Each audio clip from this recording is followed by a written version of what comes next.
Bismillahirrahmanirrahim. Alhamdulillahirabbil alamin wassalatu wassalamu ala asyrafil anbiya'i wal mursalin nabiyina Muhammad wa ala alihi wa sahbihi ajma'in, amma ba'd. Dalam sesi tazkirah kali ini kita akan membahaskan satu hadis yang sangat penting, iaitu ahlul kiblah. Siapakah itu ahlu kiblat? Jadi hadis Nabi SAW yang diriwayatkan oleh Anas bin Malik radhiyallahu anhu, yaitu hadis man shalla salatana wastaqbala qiblatana wa akala dhabihatana fadhalikal muslimu alladhi lahu dhimmatullah wa dhimmatu rasulih fala tukhfirullaha fi dhimmatihi. Maksudnya, kata Anas bin Malik, daripada Anas bin Malik radhiyallahu anhu, Anas bin Malik ibn Nadr ibn Damdam ibn Zaid ibn Haram ibn Jundub ibn Amir, Abu Hamzah al-Ansari al-Najari al-Najjari al-Madani al-Basri, sahabat Nabi yang ma'ruf, wafat pada tahun 10 Hijrah, ataupun wafat pada tahun 90 Hijrah atau 91. Anas bin Malik radhiyallahu anhu, sahabat Nabi yang mulia, berkata, Rasulullah sallallahu alaihi wasallam bersabda, man shalla salatana, barang siapa yang solat dengan solat kami, wastaqbala qiblatana, menghadap kiblat kami, yakni Kaabah di Mekah, wa akala dhabihatana, dan makan daripada sembelihan kami, maknanya sembelihan orang Islam, fadhalikal muslim, maka itulah orang Islam muslim, alladhi lahu dhimmatullah, yang baginya itu ada perlindungan daripada Allah, wa dhimmatu rasulihi, dan perlindungan daripada Rasulnya, fala tukhfirullaha fi dhimmatihi, janganlah kalian meremehkan Allah dalam perlindungannya. Janganlah kalian mengkhianati Allah dalam dhimmatihi, maknanya perlindungannya. Baik, maksud hadis ini, kalau kita lihat, hadis ini adalah asas untuk setiap Muslim berinteraksi dengan Muslim yang lain. Jadi Nabi SAW menjelaskan dalam hadis ini siapakah itu ahlu kiblat. Istilah ini kita kena faham. Ahlu kiblat maknanya orang yang solat seperti kita, solat menghadap Kaabah, kiblat yang sama, makan sembelihan yang sama macam kita. Sembelihan maknanya dengan nama Allah, sembelihan orang Islam, solat dengan solat yang sama, maknanya kata Nabi SAW, mereka itu fadhalikal muslim, mereka itu Islam, alladhi lahu dhimmatullah. Zimmah di sini maknanya himayah, ataupun kata Al-Hafidh Ibn Hajar Al-Asqalani rahimahullah, amanatuhu wa ahduhu, amanah yang kita kena jaga dan perjanjian yang kita perlu pegang. Maknanya orang yang salat di masjid, orang yang salat 5 waktu sehari semalam, orang yang menghadap kiblat yang sama dengan kita, yang makan sembelihan yang sama dengan kita, maknanya sembelihan orang Islam, mereka itu orang Islam. Tidak kira aliran apa dia, selagi itu sifatnya, maka dia ada perlindungan daripada Allah. Alladhi lahu dhimmatullah wa rasulih, dia ada himayah, amanah, wa ahd yang kita kena jaga. Maknanya kita tak boleh sewenang-wenang mengkafirkan ahli kiblat. Ini kita kena faham. Letak tepi dulu, dia tu aliran apa? Dia Mu'tazilah ke, dia Asy'ariyah ke, dia Maturidiyah ke, dia Salafi ke, dia apa ke, selagi dia ada sifat ini, asal sifat ini, dia solat, dia makan sembelihan kita, sembelih macam kita juga, maknanya orang Islam, menghadap kiblat macam kita, dia orang Islam. Tak ada istilah kita mengkafirkan ahli kiblat. Ini kita kena faham. Kerana ramai hari ini yang terjebak dalam ghulu kerana mereka jahil tentang isu berkenaan dengan status ahlu kiblat. Ana cakap terang-terang, kebanyakan orang hari ini bila mereka belajar akidah tanpa talaqi, tanpa guru, tanpa sistem yang betul, yang semangat dia baca kitab saja, dia nak kenal akidah salah, dia baca kitab salah, tapi dia tak faham. Akhir sekali dia terjebak dalam ghulu, melampaui batas. Dia mengkafirkan orang yang dianggap ahli bid'ah. Itu yang jadi tahap dia sampai kafirkan ulama-ulama Asy'ariyah. Imam An-Nawawi, As-Suyuti, Al-Hafiz Ibn Hajar, habis semua Asy'ariyah kafir bagi dia. Sebab dia tak faham hadis ni. Tak faham adanya hadis yang melarang kita untuk memecahkan perjanjian, memecahkan himayah zimmatullah wa rasulih. Selagi orang itu Islam, tak kira dia Asy'ariyah ke, dia Syiah ke, dia apa ke, selagi dia Islam, zahirnya Islam, dia tidak buat perkara-perkara yang jelas kekufuran, dia solat, dia bayar zakat, dia berpuasa, dia mengerjakan haji, dia menghadap kiblat yang sama, makan sembelihan yang halal, maka dia orang Islam. Fadzalikal muslimu, kata Nabi,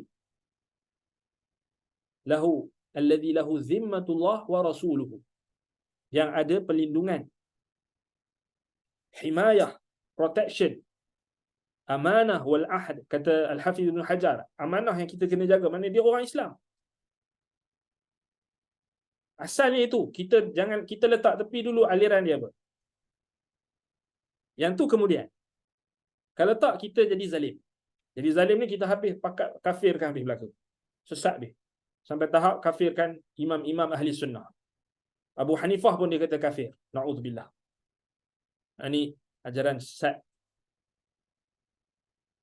Sesat sebab apa? Dia tak ikut kaedah ulama ahli sunnah. Nampak macam sunnah, tapi tak betul. Kerana dia tak faham hadis tentang had, batasan yang Nabi letakkan pada ahli kiblat. So Nabi larang, fala tughfiru.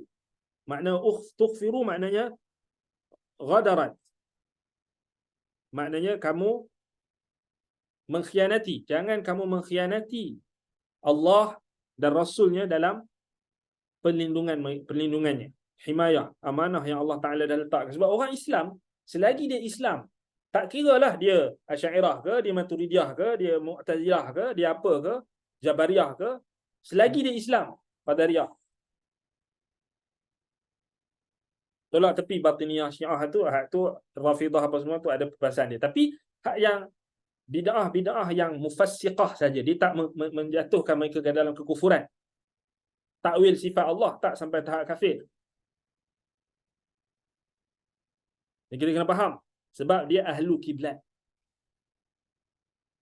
Ahlu kiblat kita tak boleh kafirkan. Lahu zimmatullah wa zimmatu rasulih.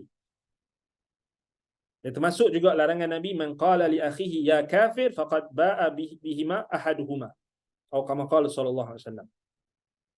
Barang siapa yang mengatakan kepada saudaranya wahai kafir,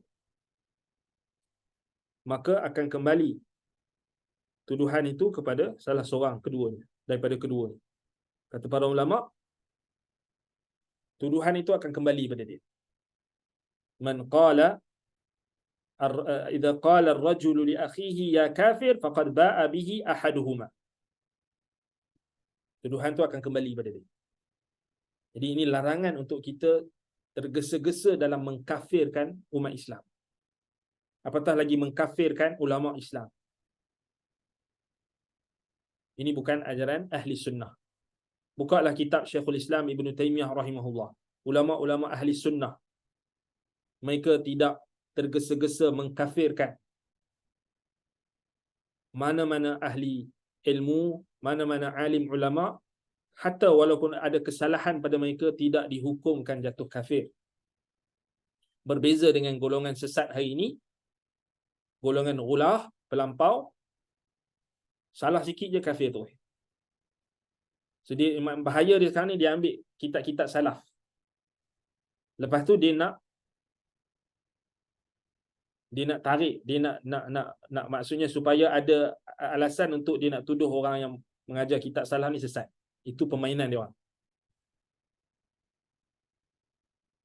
Wallahu ta'ala alam, mungkin dia dulu ahli bid'ah, kemudian dia masuk, dia double agent, dia masuk senyap-senyap, lepas tu dia huru-hara kan, dengan dibawa pemahaman yang melampau. Orang yang awam dia tak tahu, ajak kitab salaf. Sebab itu penting kita kena mengaji dengan berguru. Bukan kita mengaji dengan berkitab sahaja. Berkitab sahaja boleh sesat. Wal'iyadzubillah. Macam ajaran yang difatwakan di Terengganu ni, Mohib Khali tu. Memang kita berhati-hati daripada dulu lagi. Dia dibawa kepelikan, keganjilan. Nampak macam bawa ajaran salaf, tapi ada sumum, ada racun di sebalik itu. Antaranya takfir, ghulu. Mengkafirkan Imam An-Nawawi rahimahullahu ta'ala, mengkafirkan Al-Hafiz Ibn Hajar. Ini sebenarnya di negara Arab dipanggil golongan Haddadiyun. Tak ada. Mereka ni fatwakan supaya apa? Bakar kitab Fathul Bari, apa semua ni. Ramai. Bukan tak ada. Lepas tu main dekat tanah Melayu kita ni, orang dia kata Wahabi. Bukan Wahabi pun. Dia kata Salafi. Bukan Salafi pun. Mereka ni sesat. Mereka ni grup lain. Mereka grup yang mendakwa Salafi, tetapi mereka melampaui batas ghulu. Dan sehingga membawa kepada kesesatan.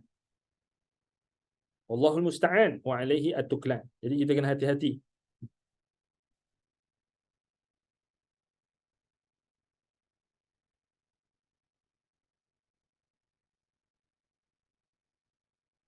Baik.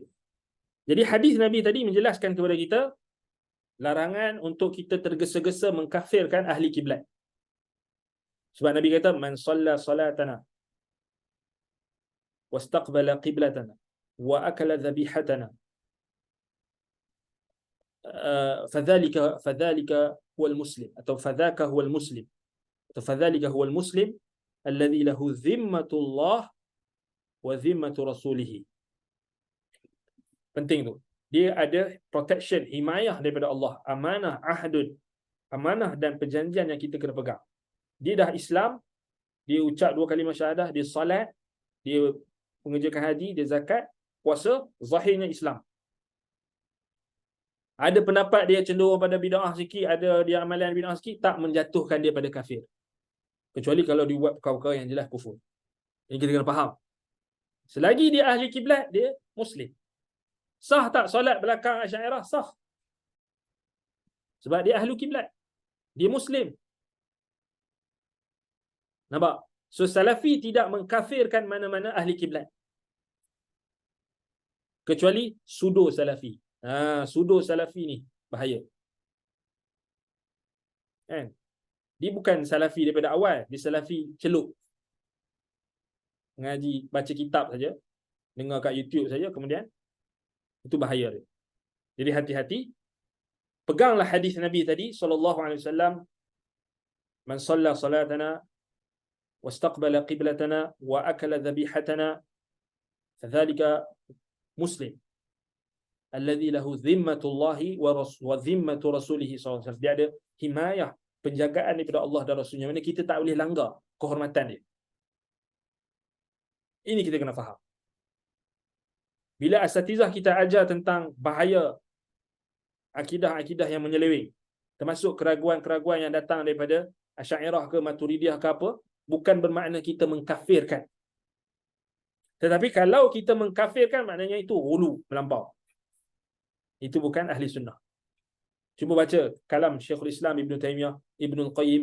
Tidak ada satu pun kalam mereka yang mengkafirkan ulama-ulama kibar dalam kalangan Asy'ariyah, Maturidiyah dan sebagainya.